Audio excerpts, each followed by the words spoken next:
कौन कहता है आसमां में छेद नहीं होता, एक पत्थर तो तबीयत से उछालो यारों। इस उक्ति को चरितार्थ किया है प्रदीप सिंह जी ने। प्रदीप सिंह जी वो शख्सियत हैं जिन्होंने पथरीली ज़मीन जहाँ पर कि सिर्फ कीकर, बबूल और इस तरह की वनस्पतियाँ होती हैं, वहाँ पर उन्होंने 10,000 से भी अधिक पेड़ पौधे विकसित किए हैं। दरअसल प्रदीप सिंह जी मेरठ के निवासी हैं जिन्होंने पॉलिटेक्निक डिप्लोमा इंजीनियरिंग करने के बाद अपने जीवन का लक्ष्य बना लिया था पर्यावरण संरक्षण। पिछले 10 साल से वे इस क्षेत्र में काम कर रहे हैं। प्रदीप जी, स्वागत है मीडियन एज के साथ आपका। किस तरीके से आपने इस प्रोजेक्ट को अपने साथ लेकर चले आप, कैसी आपकी यात्रा रही, कहाँ से आपको ये प्रेरणा मिली? देखिए, पेड़ों का शौक़ तो मुझे बचपन से ही था। जब पढ़ता था तब हॉस्टल में पेड़ लगाते थे, तो जहाँ मौका मिलता था वहाँ लगाते थे जी। पर ये है कि मैं जब जॉब करता था तब यही थोड़ा सा वो किया। एक होता है कभी कभी आदमी एकांत में सोचता है तो कि भाई खाना वही दाल रोटी है जी। और या कहीं नौकरी करोगे तो आप एक गाड़ी, एक छोटा घर, इससे ऊपर कुछ नहीं जी। तो फिर किसी मेरा पेड़ों में रुचि, तो किसी ने कहा कि आप एनजीओ से जुड़ो। किसी मेरे साथी ने कहा, लेकिन हम जानते ही थे एनजीओ होती क्या है। जी। फिर ऐसे ही किसी ने, फिर मन राजस्थान के इसलिए था कि भाई राजस्थान में ज़्यादा सूखा बताते हैं। जी। मैं कभी आया नहीं, पर ये दिमाग में थी ज़्यादा सूखा है, इस तरह है। मैं वैसे मेरठ से हूँ। जी। जॉब आप कहाँ करते थे? मैं मैकेनिकल लाइन से था, तो मैं दिल्ली में करता था। मैं सीएनसी मशीनों के मेंटेनेंस का काम करता हूँ। फिर मैं यहाँ एक संस्था से जुड़ा, तरुण भाषा राजेंद्र सिंह है जो पानी वाले बाबा के नाम से फेमस है। जी। तो 1 साल वहाँ किया। फिर वही है कि मन में किया कि करना ही है तो किसी गांव देहात में जाकर करें। जी। तो फिर मैं वहाँ से इस गांव में आ गया हूँ। तो गांव से 2 किलोमीटर दूर एक तालाब के किनारे मैंने एक छोटी सी झोपड़ी डाली। जी। और फिर मैं करता रहा। 3 साल तक तो मेरे पास पानी भी नहीं था। यहाँ से करीबन 1.25 किलोमीटर दूर एक कुआं था, वहाँ से लाकर अपना पेड़ वेड़ों में डालते रहे। हालांकि ऐसा जीवन मैंने कभी जिया नहीं। जी। आप जानते हैं यूपी में गंगा किनारा का एरिया है तो पानी के लिए, लेकिन वो है क्या, शुरू में कुछ पौधे लगा दिए। जी। अब पौधे थोड़ी सी ग्रोथ करे, थोड़ी सी एक उम्मीद बने, तो उस लालच में मैं लगा रहा। हालांकि 3 साल तक ये रहा कि कुएं से लाके पानी डालना पड़ा। फिर कुछ लोगों के सहयोग से बोरवेल किया। आपने पथरीली बंजर धरती को ऐसा उपजाऊ बना दिया है कि ऐसा लगता है कि पहाड़ी क्षेत्र के अंदर मैं किसी दूसरी दुनिया में हूँ। देखिए, बात ये होती है जैसे बच्चा होता है ना, जी।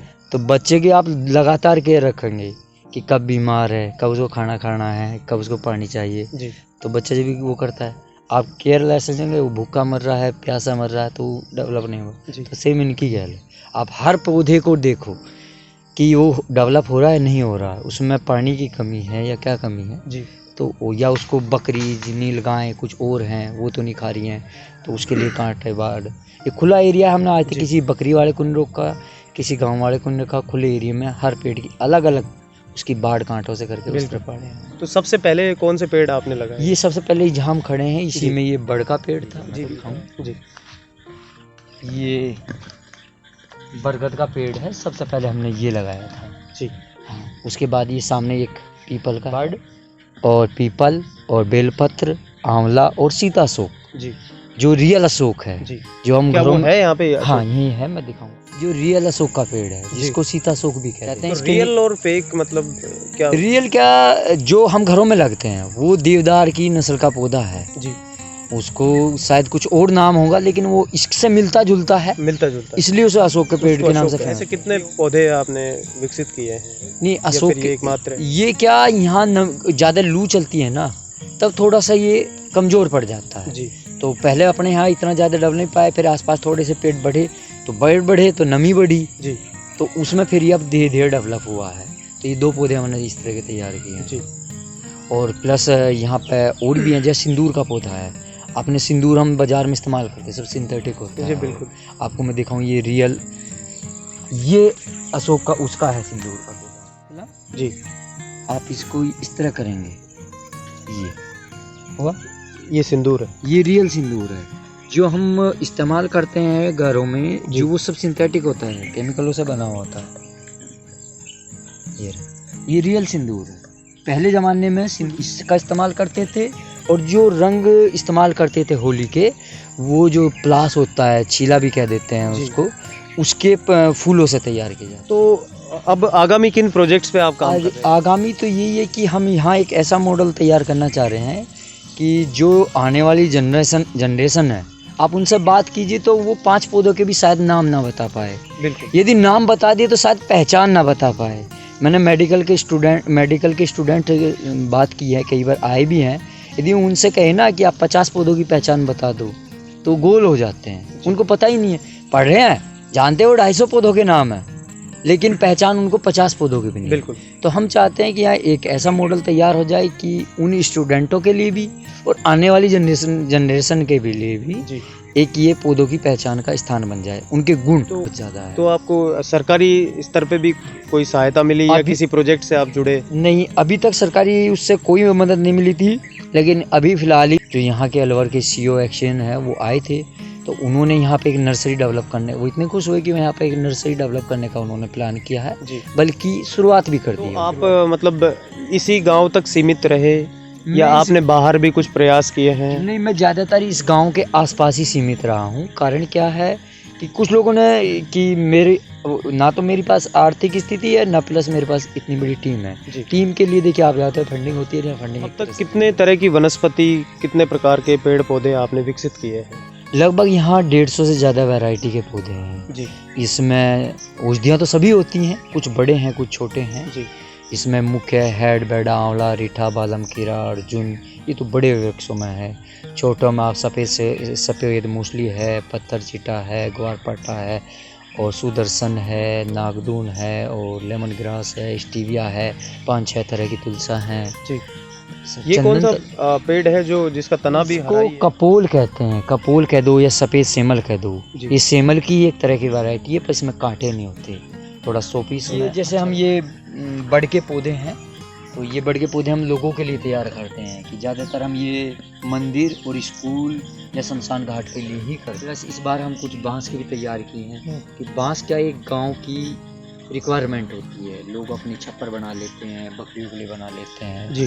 तो बांस बहुत ही वो है, तो हम थोड़ा बांस का बीज भी इकट्ठा कर रहे हैं और कुछ पौधे भी इकट्ठे किए हैं, कलमों से तैयार किए अपनी हैं। प्रोजेक्ट को आगे बढ़ाने के लिए कोई ऐसी संस्था विकसित की है? ये गौशाला की एक समिति है। अच्छा, आपने गौशाला भी शुरू की है? हाँ, गौशाला पिछले 5 साल से की है, तो एक समिति बनी है गौशाला की। उसी कितनी गायें पाल रखी हैं? छोटी बड़ी 92 गाय हैं, लेकिन हम पिछले 3 साल से क्या कर रहे हैं, गाय केवल वही ले रहे हैं कि अपनी क्षमता नहीं है कि जो हैंडीकैप्ड गाय हैं, एक्सीडेंटल या कोई भी एक्सीडेंटल जानवर हो, जी। चाहे वो नील गाय हो, मोर हो। हमने वन विभाग वालों से भी जो पास में है उनसे कहा है कि आपका कोई भी जानवर एक्सीडेंटल हो जाता है तो आप ले आइए, जो अपनी क्षमता अनुसार है हम उसका इलाज करेंगे। 1-2 डॉक्टर जुड़े हुए हैं, तो वो भी अपना बहुत सहयोग करते हैं। मैंने यार राजहंस भी देखे। तो वो एक अपने मित्र थे, उन्होंने उनको ला कर दिया था कि वो गाय पे जो चीचड़े वगैरह होते हैं उनको खाने के लिए लाए थे, लेकिन वो यहाँ की एक शोभा बढ़ाने के लिए। वो साला मैं केवल यही चाहूँगा कि जो गाय को चारा खिला कर हम नहीं बचा सकते, गायों की हमें नस्ल सुधारनी पड़ेगी। पहले 2 तरह की वैरायटी होती थी, एक दूध वाली, एक बिना दूध वाली। बिना दूध वाली जो है उसके बाछड़े जो होते थे वो फुर्तीले होते थे, जो बैल का काम करते थे, जी। जिससे आप खेत जोतते थे, फुर्तीले बैल चाहिए। दूसरी नस्ल ऐसी होती है जो सुस्त होती है लेकिन दूध ज़्यादा देती है। तो अब बैल का काम टाइम चला गया, हमें अब वो वैरायटी लानी है जो ज़्यादा दुधारू हो। तो हमें दुधारू नस्लों को लाना है, और वो भी देसी नस्लों में। जी। देसी नस्लों में जैसे आपका एक गिर है, बहुत फेमस है, साहिवाल है, काकरेज है, थारपारकर है। ये 4-5 नस्लें ऐसी हैं जो देसी में जो दुधारू नस्ल तो आपके पास यहाँ कौन कौन सी नस्ल की गाय हैं? इसमें ज़्यादातर अपने पास मिक्स है, लेकिन हम ये 1-2 सांड लेकर आए हैं। एक सांड जो गिर नस्ल का है, जी। जिससे अपने यहाँ की नस्लें भी सुधरे, प्लस गांव से भी कुछ लोग गायें लेकर आते हैं। दोनों पैर नहीं है, ये क्या यहाँ पास में ही एक जीप से कुचल दिए गए थे, तो ये देखने में छोटी लग रही है, लेकिन इसको 3 साल तो हमारे पास हो गए हैं। इसके दोनों पिछले पैर नहीं है। जैसे आप उधर जाएंगे तो उसकी लाल की कमर टूटी हुई है। इस सांड का जो अगले पैर का ऑपरेशन हुआ था वो कट चुका है। एक उधर है, उसकी भी मतलब कमर टूटी हुई है। ऐसी एक बड़ी गाय बाहर है, ये भी लंगड़ी है। तो अब 3 साल से क्या हम केवल लंगड़ी गायों को ही, या कोई भी जानवर हो उसको लाना प्रेफर कर रहे हैं कि